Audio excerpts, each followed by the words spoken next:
সনাতন সমাজে যাদের জন্ম হয়েছে তারা কখনোই সনাতন বিরোধী কোনো কার্যকলাপে যুক্ত হবে না। যারা হিন্দু, যারা নিজেকে হিন্দু বলে দাবি করে, পাশ্চাত্য দেওয়া নাম অনুসরণ করে চলে, তারাও হয়তো হতে পারে।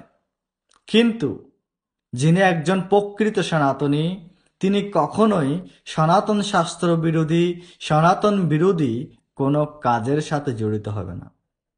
আজকের বর্তমানে যারা হিন্দু রয়েছে তারা মাজার দর্শন করতে যায়, মাজারে মানত দিতে যায়, তারা যীশু খ্রিস্টের উপাসনা করে, তারা সেই বুদ্ধ ধর্মাবলম্বীর পূজা করে।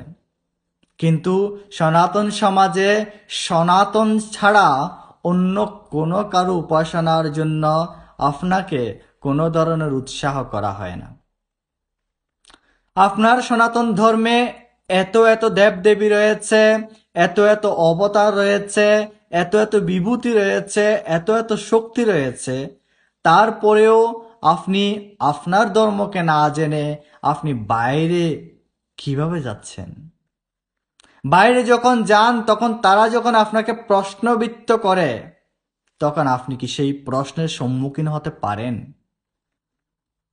তাহলে আপনি সনাতন সমাজের সন্তান হয়ে সনাতন জ্ঞান না জেনে সনাতন বিরোধী কাজ করার জন্য কিভাবে উৎসাহিত হন? কথায় কথায় তো বলেন আমাদের সনাতন সমাজে কি আছে। আপনি কি কখনো দেখেছেন শাস্ত্র খুলে সনাতন সমাজে কি আছে, সনাতন সমাজে কি আছে নেই? আপনি তা কখনো দেখেননি।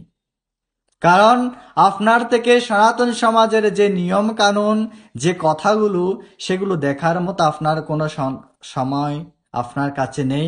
আপনি আছেন নাচানাচি, গান, অন্যের ভান্ডারি গান নিয়ে, অন্যের খ্রিস্ট প্রার্থনা নিয়ে, অন্যের বুদ্ধ পূর্ণিমা নিয়ে। আমি অবশ্যই অন্যদেরকে কোনো ধরনের আমার বাক্য দ্বারা হতবিক্ষত করছি না, কিন্তু আমি আমার সনাতন সমাজের সনাতন সন্তানদের সচেতন করার জন্য এই কথাগুলো বলছি। আমরা বলছি না তাদের ধর্মের এই আচার অনুষ্ঠানগুলো খারাপ, কিন্তু আমার ধর্ম পালন না করে আমি আরেকজনের কাছে কিভাবে যাচ্ছি? আমাদেরকে গীতায় 3 অধ্যায়ের 35 নম্বর শ্লোকে বলা হয়েছে, শ্রেয়ান সধর্মবিগুণ পরধর্মাৎ সনুষ্ঠিতাৎ সধর্মে নিধনং সেয় পরধর্ম ভয়াবহ। নিজের ধর্ম দোষযুক্ত হলেও পরধর্ম অপেক্ষা উৎকৃষ্ট। নিজের ধর্ম পালনে মৃত্যু সেয় অন্য ধর্ম ভয়াবহ। আমরা সেই কথা আমাদের মা বাবার কাছ থেকে আমরা জানি নাই বলেই আজকে আমাদের সমাজে আমরা মাথা উঁচু করে দাঁড়াতে পারছি না, আমাদের নিজের সনাতন ধর্মকে আমরা সঠিকভাবে পালন করছি না। আমরা কেনই বা সনাতন ধর্ম পালন করার জন্য সনাতন সমাজের হিন্দুদেরকে এত জোর দিচ্ছি? কারণ ভগবান গীতায় বলেছেন, ইয়েতু ধর্মমিতমিদং ইয়তুক্তং পরিউপাসতে সদ্দাধানা মত পরমা ভক্তাস্তে হতিবমে প্রিয়। আমার প্রতি শ্রদ্ধা সহকারে যারা আমার প্রদর্শিত ধর্মামৃতের উপাসনা করে তারাই অথবা সেই ভক্ত ঈশ্বরের প্রিয়। তাই আমাদেরকে সনাতন ধর্মই পালন করার কথা বলা হচ্ছে।